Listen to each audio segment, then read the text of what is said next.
ચાલો બાળકો, થઈ જાવ તૈયાર. સ્ટાર કોચિંગ ક્લાસ યુટ્યુબ ચેનલમાં પેરેગ્રાફ નંબર 13 સાથે આપ તમામનું ફરીથી સ્વાગત છે.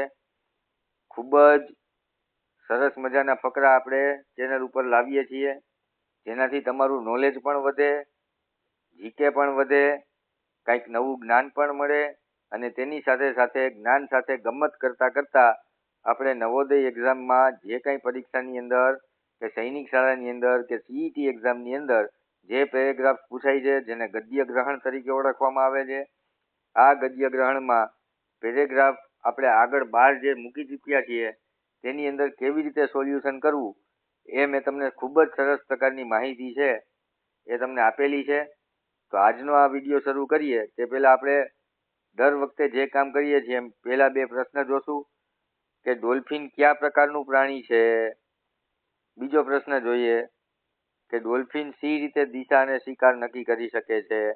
તો આના પરથી ખ્યાલ આવ્યો કે આપણો પેરેગ્રાફ છે એ કંઈક ડોલ્ફિન ફિશ વિશે એટલે કે ડોલ્ફિન માછલી વિશે રહેવાનો છે.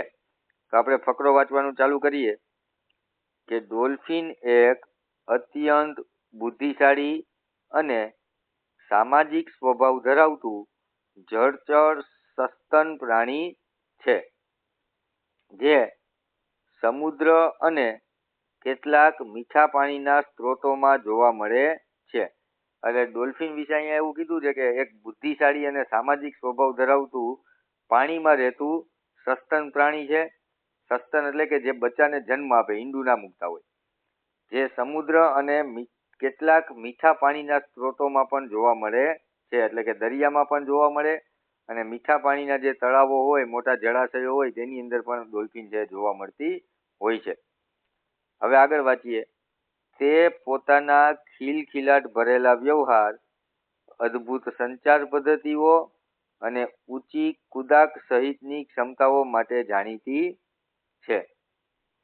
ડોલ્ફિનોની કેટલીક પ્રજાતિઓ એટલી બુદ્ધિશાળી છે કે તે પોતાની પ્રતિબિંબ પણ ઓળખી શકે છે અને તેઓ સમૂહમાં રહીને શિકાર અને સંચાર કરે છે.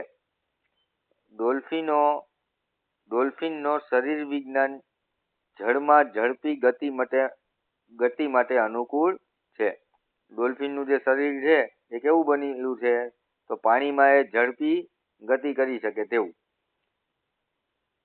તેનું વળી શકાય તેવું શરીર, મજબૂત પીઠના ફિન અને એક અનોખી ઇકોલોકેશન પદ્ધતિ તેને શિકાર શોધવામાં અને અવાજના પ્રતિબિંબથી દિશા નક્કી કરવામાં મદદ કરે છે.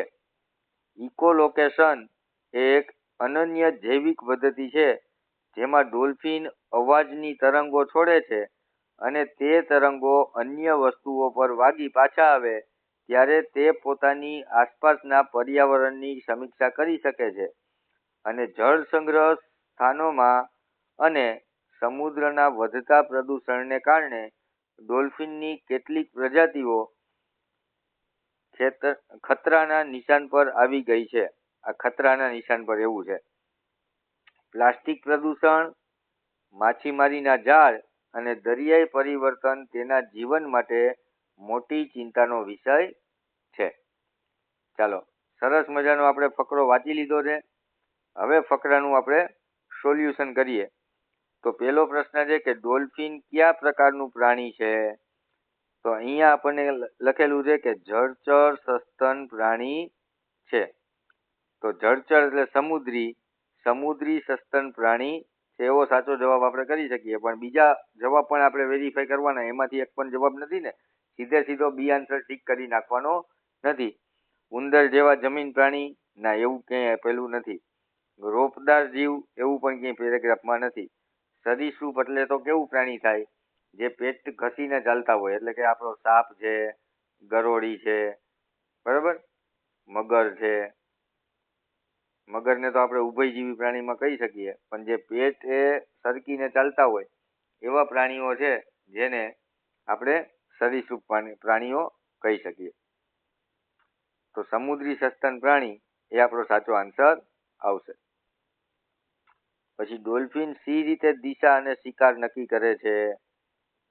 ડોલ્ફિન કઈ રીતે શિકાર નક્કી કરે છે? તો અહીંયા એવું આપ્યું હતું, ઇકોલોકેશન પદ્ધતિ તેને શિકાર શોધવામાં મદદ કરે છે. તો ઇકોલોકેશન પદ્ધતિ એવો આપણો આન્સર હોવો જોઈએ. હાવભાવ અને રંગ પર આધાર રાખતી નહીં. ઇકોલોકેશન પદ્ધતિ સાચું.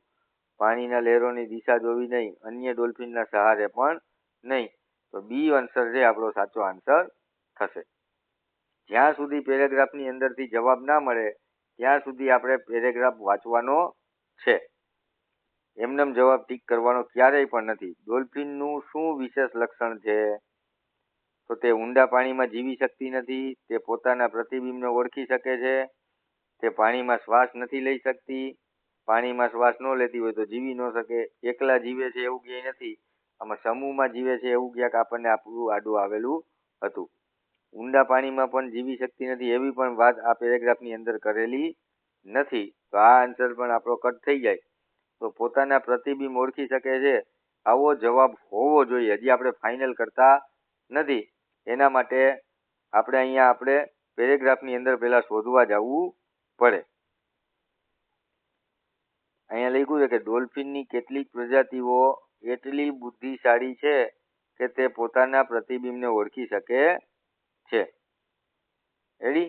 પછી અહીંયા લખ્યું છે તે પોતાના ખિલખિલાટ ભરેલા વ્યવહાર, અદ્ભુત સંચાર પદ્ધતિઓ અને ઊંચી કુદાક સહિતની ક્ષમતાઓ માટે જાણીતી છે. તો અહીંયા આપણે ખબર પડી જાય કે આ બી ઓપ્શન છે આપણે સાચો આન્સર આપણે નક્કી કરી શકીએ. ચાલો નેક્સ્ટ. ડોલ્ફિન માટે ખતરો શું છે? તો એની વાત ફકરામાં ક્યાંક છેલ્લે આવી હતી કે જળ સંગ્રહ સ્થાનોમાં અને સમુદ્રના વધતા પ્રદૂષણને કારણે ડોલ્ફિનની કેટલીક પ્રજાતિઓ ખતરાના નિશાન પર આવી ગઈ છે. પ્લાસ્ટિક પ્રદૂષણ, માછીમારના જાળ અને દરિયાઈ પરિવર્તન તેના જીવન માટે મોટી ચિંતાના વિષય છે.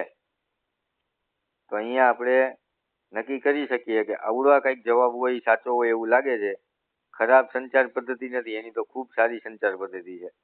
ઠંડકની વાત દરિયાની ક્યાંય આમાં કરેલી નથી પેરેગ્રાફમાં. પછી ઊંડા પાણીમાં તરવાની અસમર્થતાની વાત પણ આ પેરેગ્રાફમાં કરેલી નથી. તો વધતું દરિયાઈ પ્રદૂષણ અને માછીમારના જાળ આ આપણો સાચો આન્સર આપણો સાચો આન્સર છે. ચાલો નેક્સ્ટ. અદ્ભુત નો સમાનાર્થી શબ્દ કયો છે? અદ્ભુત, બરાબર, ખૂબ સરસ મજાની કે આશ્ચર્ય પામી શકાય તેવી વાતો કંઈક થઈ હોય તેને આપણે અદ્ભુત એવું ઉપમા આપતા હોઈએ એવો શબ્દ આપણે વાપરતા હોય. બરાબર છે? કોઈ એક સારું પરફોર્મન્સ સ્કૂલની અંદર આપ્યું હોય તો આપણે એમ કહેતા હોય કે અદ્ભુત પરફોર્મન્સ હતું. તો અદ્ભુત એટલે ખાસ પ્રકારની વાત એવું થાય. તો સામાન્ય જેવો શબ્દ પણ ન થાય, નિરર્થક એટલે અર્થ વગરનું પણ ન થાય, નબળું પણ ન થાય. તો અદ્વિતીય છે એ અદ્ભુતને મળતો શબ્દ છે, જેને આપણે એનો સમાનાર્થી શબ્દ કહી શકીએ. તો ઓપ્શન એ છે આપણો સાચો આન્સર થશે. ક્લિયર છે? ચાલો, તો આ પેરેગ્રાફની અંદર આપણે 5 પ્રશ્નોનું સોલ્યુશન કર્યું છે અને સાથે સાથે તમને જ્ઞાન પણ મળ્યું કે ડોલ્ફિન માછલી કેવા પ્રકારની હોય, એનું જીવન કેવું હોય, ડોલ્ફિન છે એની જાતિ ઉપર ખતરો કયો છે એવું આપણને જનરલ નોલેજ પણ આ ફકરાથી આપણને મળી ગયું. પેરેગ્રાફ કેવી રીતે સોલ્વ કરવો એ પણ આપણે શીખી ગયા. બરાબર છે? તો આ જ પેટર્નથી આપણે નવોદયની એક્ઝામમાં પેરેગ્રાફ છે સોલ્યુશન કરશું. નવા પેરેગ્રાફ સાથે આપણે ફરી મળશું. ત્યાં સુધી આવજો. જય હિન્દ, જય ભારત.